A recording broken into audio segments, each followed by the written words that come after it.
नमस्कार, सगळ्यांचं मनापासून स्वागत आहे. आज आपण एका खूप खास प्रवासाला निघालो आहोत. परमपूज्य गुरुदेव पंडित श्रीराम शर्मा आचार्यजी यांनी लिहिलेल्या अखंड ज्योतीच्या एप्रिल 1947च्या अंकातील ज्ञानाच्या सागरात आपण एक डुबकी मारणार आहोत.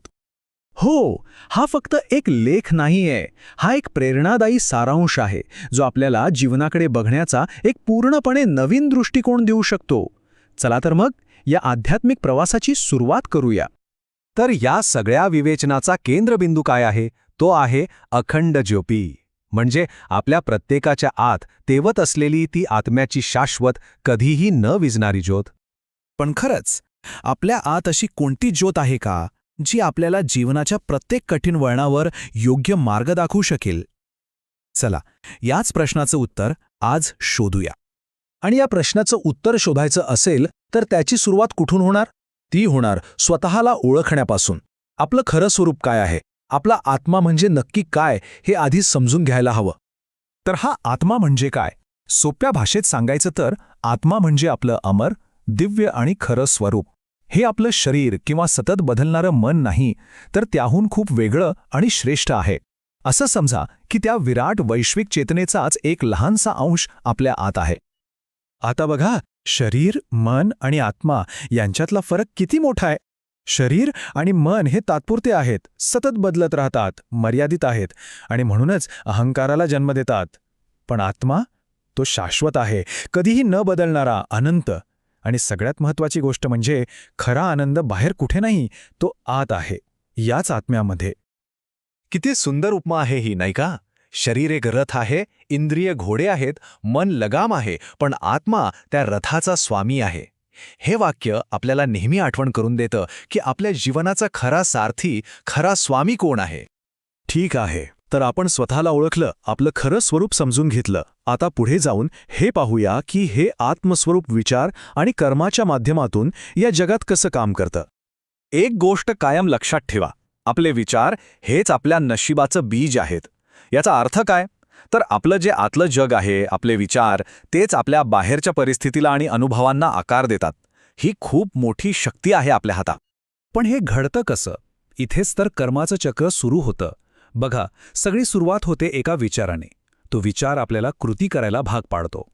त्या कृतीचा एक परिणाम किंवा फळ मिळतं आणि गंमत म्हणजे तोच परिणाम आपल्या मनातल्या त्या मूळ विचाराला अजून पक्कं करतो.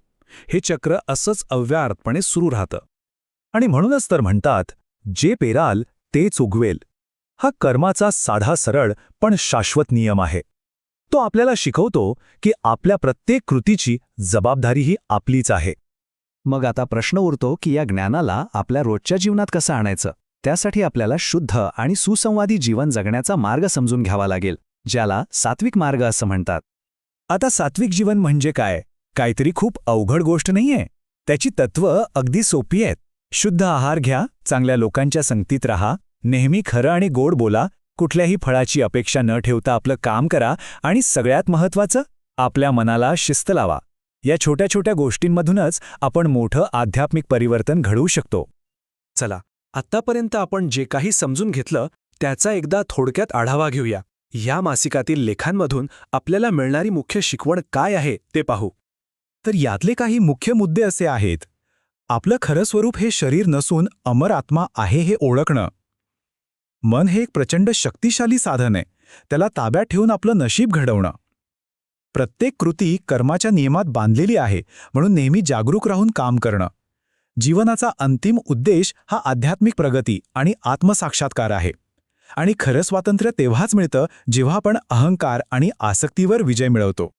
आणि त्याचबरोबर आपले विचार, शब्द आणि कृती या तिन्हीमध्ये सात्विक किंवा शुद्ध जीवन जगणं. आपलं जे काही कर्तव्य आहे ते पूर्ण समर्पणाने आणि निस्वार्थ भावनेने करणं. करुणा, सत्य आणि शिस्तीसारखे चांगले गुण स्वतःमध्ये वाढवणं. ती दैवी ज्योत बाहेर कुठे शोधायची गरज नाही, ती आपल्या आतच आहे हे लक्षात ठेवणं. आणि खरा आनंद वस्तूंमध्ये नाही तर आतल्या शांतीमध्ये आहे हे पक्क समजून घेणं.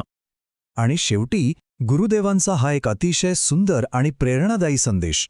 स्वतःसाठी एक दिवा बना, स्वतःचा प्रकाश जगात घेऊन जा आणि इतरांसाठी मार्ग प्रकाशित करा. किती अद्भुत विचार आहे हा. चला तर मग याच विचाराने आपण आपल्या आतल्या त्या अखंड ज्योतीला ओळखण्याचा आणि तिचा प्रकाश सर्वत्र पसरवण्याचा संकल्प करूया.